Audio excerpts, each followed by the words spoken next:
मी जसं तुमची ओळखच करून देताना समीरची आई म्हणून करून दिलेलं आहे, तर कसं वाटतंय तुम्हाला आता? खूप छान वाटतंय. पण म्हणजे 20 वर्षापूर्वी जेव्हा त्यांनी मला हे सांगितलं की तो गे आहे म्हणून, त्यावेळेस मला म्हणजे कारण मी गे, लेस्बियन हे शब्द कधी ऐकले नव्हते. त्यामुळे त्यावेळेस मला खूप धक्का बसला होता. पण त्यांनी नंतर आम्हाला छान पुस्तकं वाचायला दिली, माहिती दिली आणि मुख्य म्हणजे नंतर माझ्या एक लक्षात आलं की हे नैसर्गिक आहे, यात चुकीचं आहे ते काही नाही.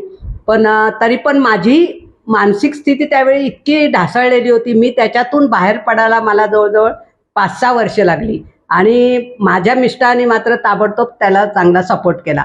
तर आता या क्षणाला जर तुम्ही विचाराल तर मागे वळून पाहताना मला काही गोष्टी माझ्या ज्या चुकल्यात किंवा पुढच्या पालकांनी काय सुधारणा करायला असं जर विचाराल तर मी पहिलं सांगेल की तुमची मुलं जे सांगतात ते शांतपणे तुम्ही ऐकून घ्या आणि त्यांना विश्वासात घ्या आणि ते जे सांगतात त्याच्यावर पूर्णपणे विश्वास ठेवा.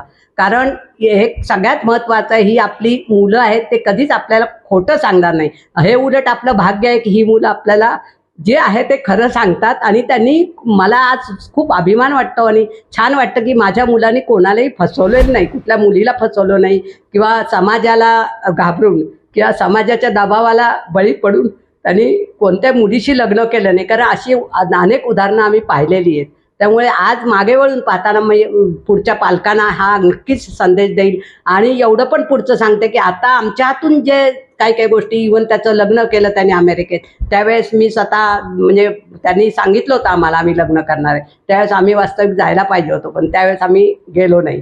तर ह्या ज्या आमच्या हातून ज्या चुका झाल्या त्या पुढच्या पालकांनी करू नये. तुमच्या मुलाला तुम्ही विश्वासात घेऊन तो काय बोलतो ते नीट समजून घ्या आणि त्यांच्या भावना समजून घ्या. कारण सगळ्यात महत्त्वाचं या मुलांना पालकांचा सपोर्ट मिळणं खूप गरजेचं असतं. कारण तो घरातला सपोर्ट असतो. जेव्हा ही घरातला सपोर्ट मिळत नाही तेव्हा ही मुलं खूप एकाकी पडतात, त्याच्यातून डिप्रेशनमध्ये जाऊ शकतात, व्यसनं लागू शकतात, अनेक प्रकार होऊ शकतात.